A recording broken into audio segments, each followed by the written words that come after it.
Ingvar Kamprad was born in 1926 in a small village called Elmtarid near Gunnarid in Sweden. From the start, Kamprad wasn't interested in toys or games, he was obsessed with business. He started selling matches to neighbors when he was just 5 years old. He found he could buy them in bulk cheap from Stockholm and sell them individually for a profit. That spark ignited something inside him. The boy didn't stop at matches. Soon it was fish, Christmas decorations, pens, seeds, whatever he could sell, he sold. He wasn't born rich, but he had that rare entrepreneurial fire that never goes out. At the age of 17, using money his father gave him as a reward for doing well in school, Kamprad officially registered a business.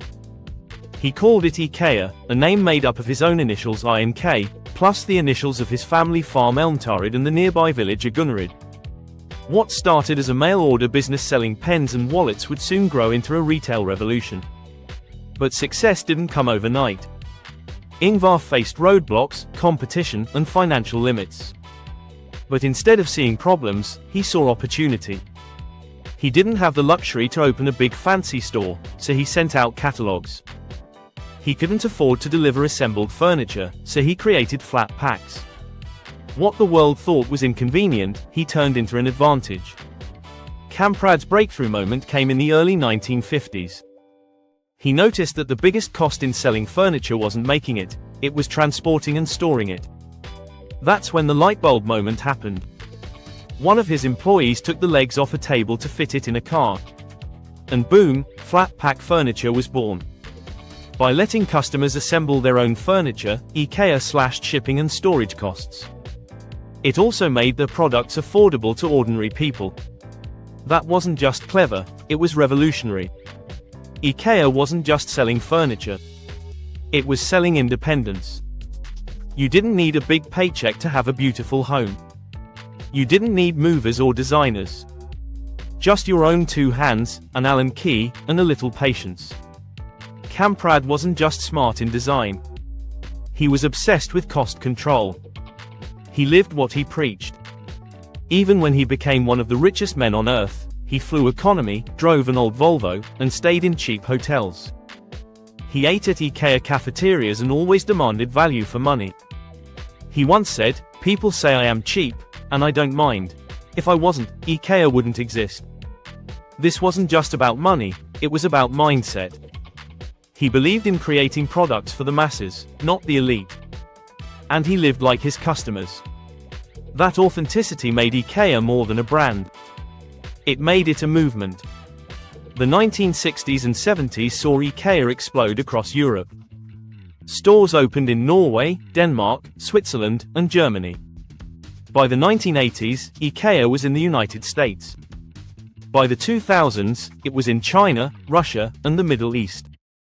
Everywhere it went, it kept the same formula: functional design, flat packing, low prices, and self-service.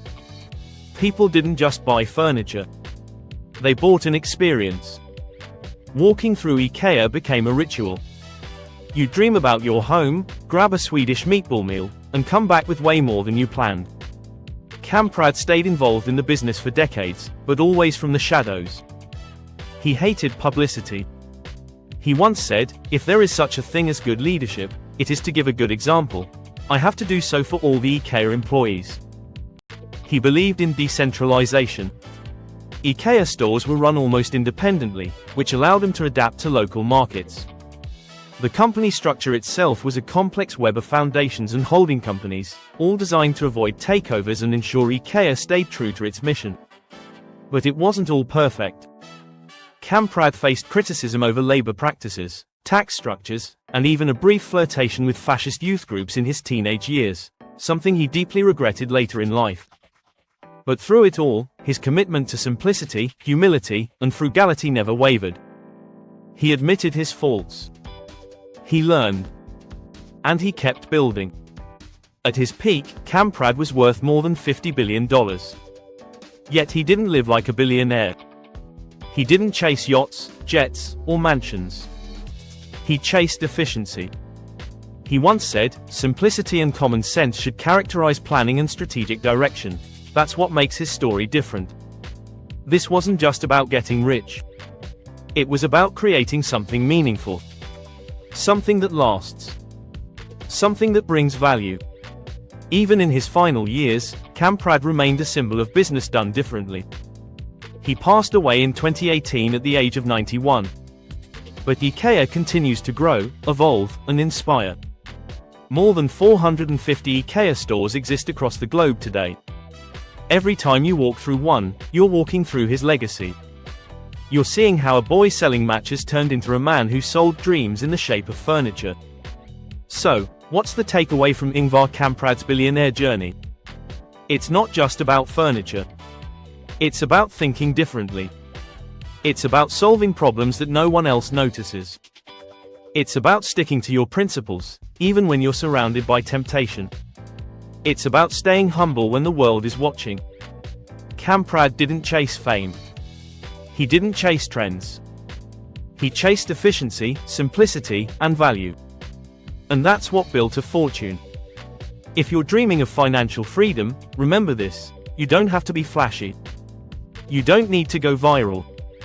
You just need to find a problem and solve it in a way no one else is willing to. Keep costs low. Keep value high. Focus on what people truly need.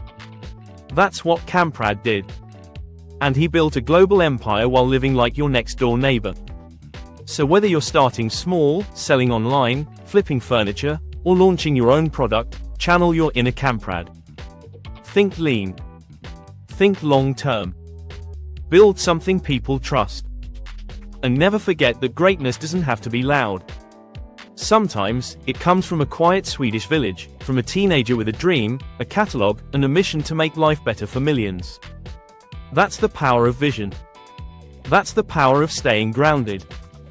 That's the story of Ingvar Kamprad, and it might just be the story that inspires your own journey to financial freedom.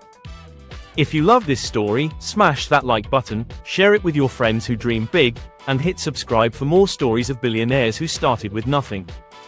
Because here at Fahaam's Financial Freedom, we believe in building wealth the smart way, the simple way, and the honest way.